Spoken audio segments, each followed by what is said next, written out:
বিপ্লবের পর বেনিফিট খেতে চায়, বিপ্লবের ফল খেতে চায় বিএনপি। আর জামাত ইসলামী হচ্ছে উচ্ছিষ্ট বুড়ি, মানি নলার হাড্ডি ফেলে দেওয়ার পর শুষে আছে কুত্তার মতো। নাহমাদুহু ওয়া নুসাল্লি আলা রাসূলিহিল কারীম, আম্মা বাদ, ফাউযু বিল্লাহি মিনাশ শাইতানির রাজীম। আওয়ামী লীগ পালায় না, পালিয়ে যেতে বাধ্য হয়েছে, ঠিক কিনা? নাকি আছে? দেশে আছে, আছে। আওয়ামী লীগের নেতারা পালিয়েছে।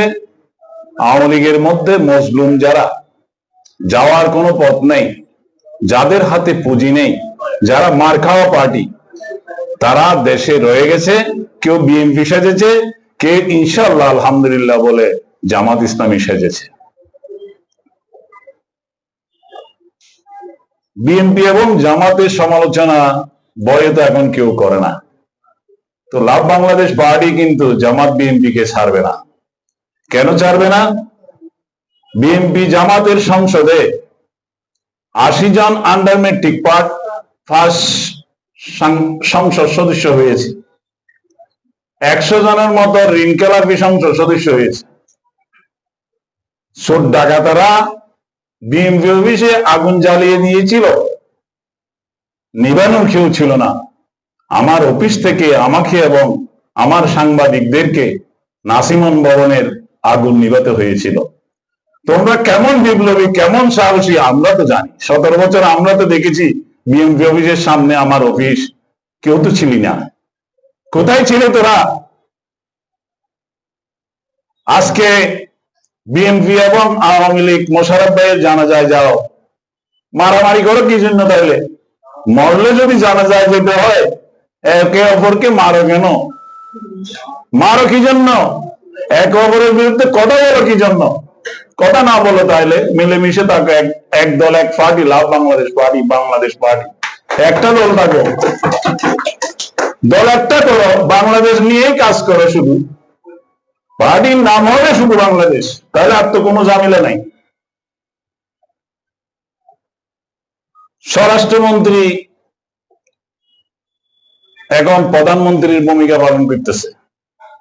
তারেক রহমানের পাশে দাঁড়িয়ে বাংলাদেশের সব কথা, সংবিধানের বিশেষজ্ঞ তার সাথে বেশি জানালো পৃথিবীতে আর নাই। সংবিধানে বেটা অনেক কিছু আছে, শুধু সংবিধানে জুলাই যুদ্ধকে কাটে দিয়া বিপ্লবকে অস্বীকার করার কথা আছে। যারা 1975 সালে colonel Farooq, colonel Rashid, major Dalim এবং এরা বঙ্গবন্ধুকে সপরিবারে হত্যা করে এদেশে একটি বিপ্লব সংগঠিত করেছিল, তোরা কোনোদিন কর্নেল ফারুক এবং রশিদের নাম উচ্চারণ করেছ? করো নাই। তোদের মতো অকৃতজ্ঞ আর কেউ নাই পৃথিবীতে। জামাত ইসলামীও করে নাই, বিএনপিও করে নাই। শেখ মুজিব যদি না মরতো, বঙ্গবন্ধুকে যদি হত্যা করা না হতো, আজকে শেখ হাসিনাও কোনোদিন প্রধানমন্ত্রী হইতে পারত না। সুতরাং শেখ হাসিনা সহ সবাই এই আগস্ট বিপ্লবের বেনিফিশিয়ারি। এই আগস্ট বিপ্লবের সৈনিকদের সন্তানদের সাথে গত সপ্তাহে একটা মিটিং করেছি। সবাই বেঁচে আছে, মেজর ডালিম বেঁচে আছে, কর্নেল রশিদও বেঁচে আছে। বিএনপি শুধু বিপ্লবের পর বেনিফিট খেতে চায়, বিপ্লবের ফল খেতে চায় বিএনপি। আর জামাত ইসলামী হচ্ছে উচ্ছিষ্ট বুড়ি, মানি নলার হাড্ডি ফেলে দেওয়ার পর শুষে আছে কুত্তার মতো। সালাউদ্দিনের বক্তৃতা রাখে, তোরা 80 জন সংসদ সদস্য আছস, তোরা নীরবতা পালন করস, কিছু করতে পারস না, ব্যয় করস ব্যাঙের মতো। তো এই সংসদে তোরা কি জন্য গিয়েছস? সালাউদ্দিনের থামাইতে পারে না? সালাউদ্দিনের তো থামাইতে গেলে তো আমাদেরকে এমপি হতে হওয়া লাগতো। আমাদেরকে দুর্বল করে রেখেছ, বাংলাদেশের উদীয়মান যুবকদেরকে দুর্বল করে রেখেছে। আর কি করেছে? যারা বিপ্লব করেছে নাহিদের মতো লোক, যারা জুলাই যোদ্ধা, তাদেরকে কয়েকজনকে এমপি বানাইয়া অনুগত দাস বানিয়েছে। হাসনাত পাগলা একটারে দিয়ে সেনাপ্রধানের বিরুদ্ধে কথা বলায়। হাসনাত পাগলা এখানে এসে মঞ্জুর বাড়িতে ডাকাত মঞ্জুর বাড়িতে মেয়র, সাবেক মেয়র ডাকাত, মাফিয়া চক্র বাড়িতে গিয়ে তার পার্টিতে যোগদান করার জন্য এর থেকে বড় লজ্জা কি পৃথিবীতে আছে? আমরা তো হাসনাতকে বিপ্লবী মনে করেছিলাম। হাসনাত আরেকটা কাজ করেছে, এসালামের বাড়িতে গিয়ে ঘুমাইছিল বিপ্লবের পরে। সব রেকর্ড আমাদের হাতে আছে। লাভ বাংলাদেশ সব সত্য কথা বলবে। লাভ বাংলাদেশ কাউকে ভয় পাবে না। লাভ বাংলাদেশ পার্টি শুধু এটা অ্যাকচুয়াল পার্টি, এটা সেক্সুয়াল পার্টি না।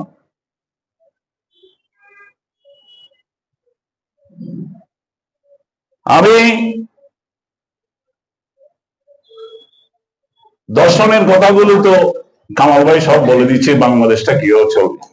আমি যেগুলো কেউ বলে না সেগুলোই বলতে চাই, এবং এগুলো একটু কড়া ভাষায় বলতে চাই, এই জন্য কর্ণকহুরে যেন আঘাত করে।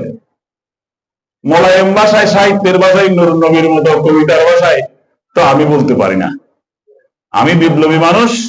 আমরা সবসময় সফল হয়েছি, ৭৫ সফল হয়েছি বঙ্গবন্ধুর সপরিবারে হত্যা করার পরে।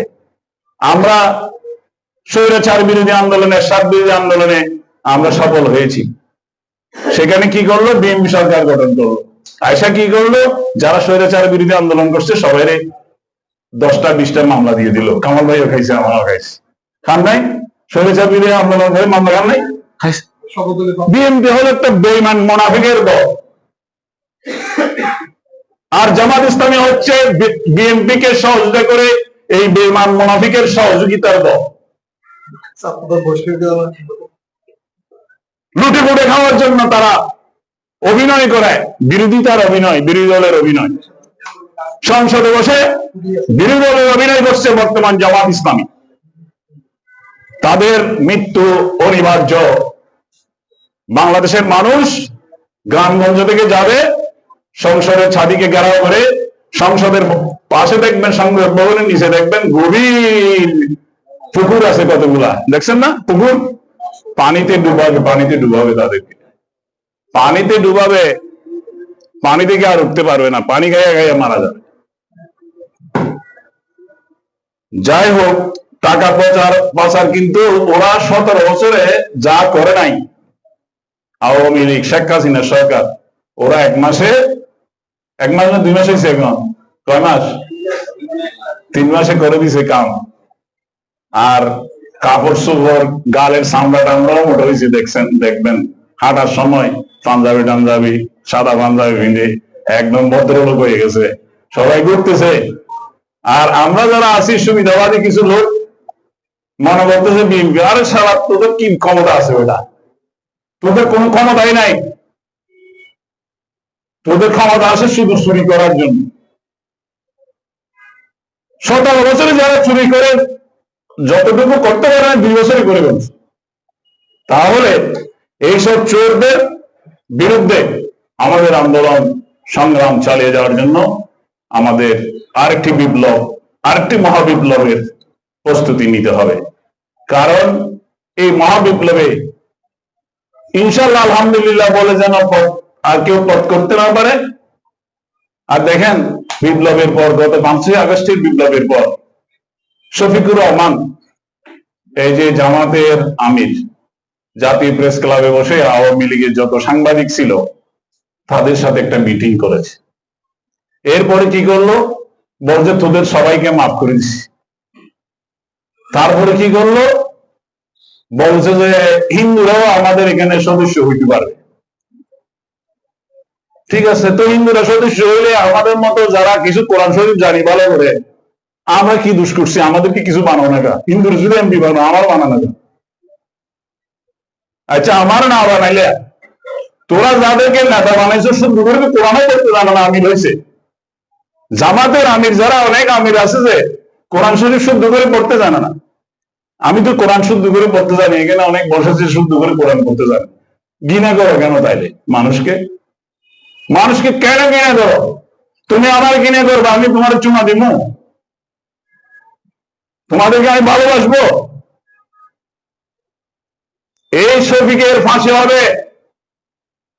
নিজামীরা যখন ফাঁসি হয়েছিল, আব্দুল কাদের মোল্লার যখন ফাঁসি হয়েছিল, এই শফিক ছিল নীরব।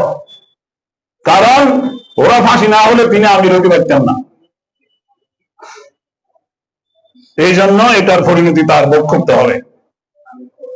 এবং বর্তমান বিএনপিকে অবৈধ সহযোগিতার জন্য, লুটপাটে সহযোগিতা করার জন্য অনন্তকাল জেলখানার কারাগারে থাকতে হবে যারা সহযোগিতা করতেছে।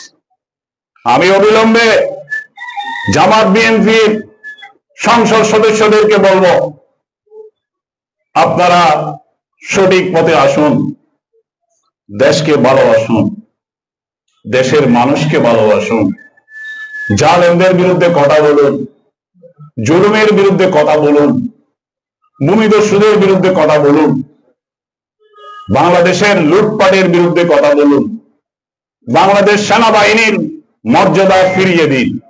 সেনাবাহিনীর বিরুদ্ধে যারা কথা বলে তাদেরকে অবিলম্বে গ্রেফতার করুন। বাংলাদেশের সেনাবাহিনী প্রধান ওয়াকারুজ্জামান যদি সেদিন ঠান্ডা মাথায় কাজ না করত, এখানে অনেক আওয়ামী লীগের সাধারণ লোকজন মারা যেত, বাড়িয়ে বাড়িয়ে মারা যেত, অনেক বিএনপি নেতা মারা যেত। কে কাকে চিনে বলেন ঢাকা শহরে? কে কাকে চিনে রাতের গভীরে? এই রক্তপাত বন্ধ করার জন্য সেনাবাহিনীকে আন্তর্জাতিকভাবে পুরস্কৃত করা দরকার এবং বাংলাদেশের স্বাধীনতা সার্বভৌমত্বকে বাঁচানোর জন্য বাংলাদেশের মানুষকে সেনাবাহিনীর প্রশিক্ষণ নেওয়া জরুরি হয়ে পড়েছে। সেনাবাহিনী এবং বাংলাদেশের মানুষ, দেশপ্রেমিক মানুষ একসাথে আমাদেরকে কাজ করতে হবে। আরেকটি কঠিন বিষয় আপনারা দেখেন, আপনারা আমার মতো করে বুঝেন কিনা, এই যে শুভেন্দু পশ্চিম বাংলার প্রধানমন্ত্রী হইয়া সে বলল শেখ হাসিনার বাপের নাম হরে কৃষ্ণ হরে রাম। তারপর বলল যে সবাইকে হিন্দু হয়ে যেতে হবে, না হয় তোমাদের এখানে রাস্তাঘাট হবে না। তারপরে কি করলো? পাকিস্তান পশ্চিম বাংলায় সরকার গঠন করার 2 দিন আগে থেকে সেখানে সব মসজিদ, অনেক মসজিদ ভেঙে ফেললো।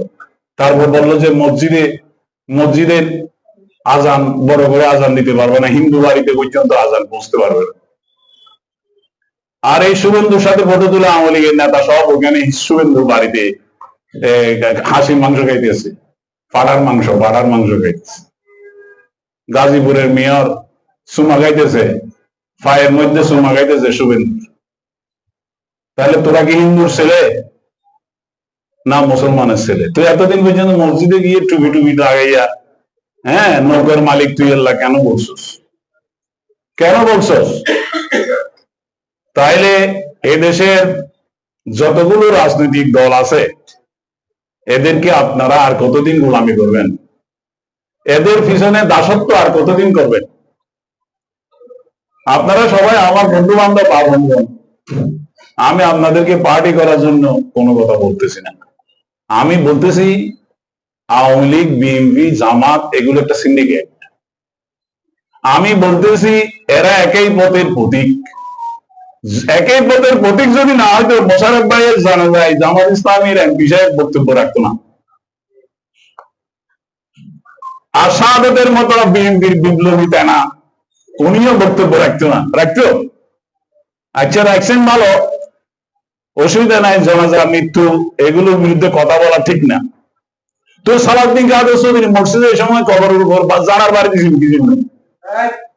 কেন দিছ? কর্নেল বাড়ি মারা গেছে, তার লাশের উপর জুতার বাড়ি মারছে কেন? গোলাম আজম মারা গেছে এই সময়, তার লাশের উপর প্রস্রাব করেছে কেন দিছ? এবং জানাজা করতে গেছে একটা শেয়ার খালি করো। আসেন, আমাদের মাঝে উপস্থিত হয়েছেন আগস্ট বিপ্লবের মহানায়ক কর্নেল ফারুকের শালী, আমাদের চট্টগ্রামের কৃতি সন্তান, একে খান পরিবারের সদস্য জনাবা, নামটা পুরোটা কি বলবো, দিলরুবা ম্যাডাম আসছেন। আমার অত্যন্ত প্রিয় ভাজন মানুষ, সামনের বাংলাদেশ গড়ার জন্য অক্লান্ত পরিশ্রম করে যাচ্ছেন। আমি তাকে আমাদের এই অনুষ্ঠানে স্বাগত জানাচ্ছি। আমার বক্তব্য, আমি আসলে অনেক কিছু বলতে চাই। আমার বন্ধু কামাল ভাই যেহেতু আমাকে অনেকটা পরামর্শ দেন যে আপনি একটু উত্তেজিত হইয়েন না, অসুস্থ মানুষ, আস্তে আস্তে বলিয়েন, ঠিক না? তো এই জন্য আমাকে বেঁচে থাকার জন্য আমি কিন্তু ডায়ালিসিস শেষ করে 20 মিনিটের মধ্যে এখানে আসছি। যেটা আমি বলতে চাই, কর্নেল ফারুকের লাশের উপর যারা জুতা মেরেছে, সালাউদ্দিন কাদেরের কবরের জানাজা পড়তে যারা দেয় নাই, তারা আবার বিএনপি করে কেমনে? আবার বিএনপির যারা, এরা এই কথা মনে না রেখে মোশাররফ ভাইয়ের সুনাম করে কেমনে? আমরা তো করি নাই, আমরা তো কারো সুনাম দুর্নাম করি নাই, তো তোমরা করো কেন? এটা কোন ধরনের রাজনীতি করতেছো তোমরা? এই রাজনীতি বন্ধ করো। আওয়ামী লীগ যেভাবে পালাইছে তোমাদেরকেও সেভাবে পালাতে হবে, কারণ রাজনীতিতে একই, তোমাদের রাজনীতির চরিত্র একই, তোমাদের চরিত্র একই। সুতরাং পালানোর পর তোমরা পাবা না। ওরা তো হিন্দু সাজে যেতে পারছে, শুভেন্দু সাজে যেতে পারছে, তোমরা কি সাজবা? তোমরা কি হিন্দু সাজবা নাকি অন্য কিছু সাজবা? তাহলে ভারতে তোমরা জায়গা পাইবা না, বঙ্গোপসাগরে ঝাঁপ দিয়ে পড়া ছাড়া তোমাদের কোনো গত্যন্তর নাই। সুতরাং আমি বলবো, বাংলাদেশের যে 300 জন সদস্য, তোমরা তাড়াতাড়ি সেনাপ্রধানকে সংসদে এনে তোমরা কৃতজ্ঞতা প্রকাশ করো, এবং বাংলাদেশের সেনাবাহিনীর মধ্যে যারা খারাপ লোক আছে, যারা অন্যায় করছে, তাদের বিচার হবে, অসুবিধা নাই। কিন্তু টোটাল সেনাবাহিনীর বিরুদ্ধে কথা বলা, এটা বাংলাদেশ দেশপ্রেমিক মানুষের কোনো উচিত হবে না। আমি বলবো, আমরা একসময় যুব কমান্ড করেছিলাম। জামাত ইসলামী কি করছে? যুব কমান্ড সবাইকে র্যাব গঠন করার মাধ্যমে মেরে ফেলছে। দেখেন, বিপ্লবীদেরকে মেরে ফেলছে। আবার এই স্বৈরাচার বিরোধী আন্দোলনে যারা আন্দোলন করেছিল তাদেরকে উঠতে দেওয়া হয় নাই। আর এবার আগস্ট বিপ্লবে, এই জুলাই বিপ্লবে যারা বিপ্লব করেছে, পরিবার পরিজন নিয়ে, নারী পুরুষ নির্বিশেষে যারা বিপ্লবে অংশগ্রহণ করেছে, তাদেরকে কয়েকজনকে বুকে নিয়েছে, বেশিরভাগকে মারা শুরু হয়েছে। আমি আগস্ট বিপ্লব, জুলাইয়ের যোদ্ধাদেরকে বলবো, এই বিএনপি জামাতকে নিষ্ক্রিয় করতে হবে, এবং বিএনপি জামাতের নাম বিক্রি করে যারা লুটপাট করছে, বন্দর লুটপাট করছে, বিভিন্ন প্রতিষ্ঠান লুটপাট করছে, বাংলাদেশের ব্যাংক লুটপাট করছে, তাদেরকে নিষ্ক্রিয় করতে হবে। এই নিষ্ক্রিয় করার পার্টি হচ্ছে লাভ বাংলাদেশ পার্টি। এটা বুদ্ধিভিত্তিক ভাবে কলমের মাধ্যমে তাদেরকে নিষ্ক্রিয় করা ছাড়া জুলাই যোদ্ধাদের কোন সংগঠন করার অধিকার নাই। হয় তোমরা সংগঠন করো, বাংলাদেশের দায়িত্ব নাও, নাইলে বিএনপি জামাত কর্তৃক তোমাদের মৃত্যু অনিবার্য। আমার স্বাভাবিক মৃত্যু হবে, আমাকে আর কেউ মারতে পারবে না। মারার হেডাও বিএনপি জামাতেরও নাই, আওয়ামী লীগেরও ছিল না। এই জন্য আমি এই কথাগুলো এভাবে বলতে পারতেছি। কিন্তু যারা জুলাই যুদ্ধ উদীয়মান, কি বলে, জেএনজি, তোমরা কিন্তু মার খাওয়া শুরু হয়েছে। আর মার খাওয়া থেকে বাঁচার জন্য বিএনপি কে মার দেওয়া শুরু করতে হবে, জামাতকে মার দেওয়া শুরু করতে হবে। এই আমার কথাগুলোর থেকে সাহস গ্রহণ করে জামাত বিএনপি কে নিষ্ক্রিয় করার মাধ্যমে এই দেশকে লুটপাটের হাত থেকে রক্ষা করার জন্য, বাংলাদেশের স্বাধীনতা সার্বভৌমত্ব থেকে রক্ষা করার জন্য, হিন্দুস্তানের রাম রাজ্য প্রতিষ্ঠার স্বপ্ন সাত ধুলে মিটিয়ে দেওয়ার জন্য, শুভেন্দু অধিকারীর অহংকারকে ধুলে মিশিয়ে দেওয়ার জন্য, বাংলাদেশ সেনাবাহিনীর সাথে দেশপ্রেমিক জনতাকে নিয়ে কঠিন এবং কঠিন সংগ্রাম করার মাধ্যমে এই প্রিয় মাতৃভূমিকে রক্ষা করতে হবে। চলুন আমরা আমাদের প্রিয় মাতৃভূমিকে রক্ষা করার আন্দোলনে শরিক হই, এবং এইটা না হলে আমরা মুসলমান হিসাবে আমাদের দায়িত্ব সঠিকভাবে পালিত হবে না। সুতরাং আমরা সবাই এই কাজ করার মাধ্যমে দুনিয়া এবং আখিরাতে আমরা সফল কাম হব ইনশাআল্লাহ। আসসালামু আলাইকুম ওয়া রাহমাতুল্লাহি ওয়া বারাকাতুহু। আপনারা জি জি জি, অসংখ্য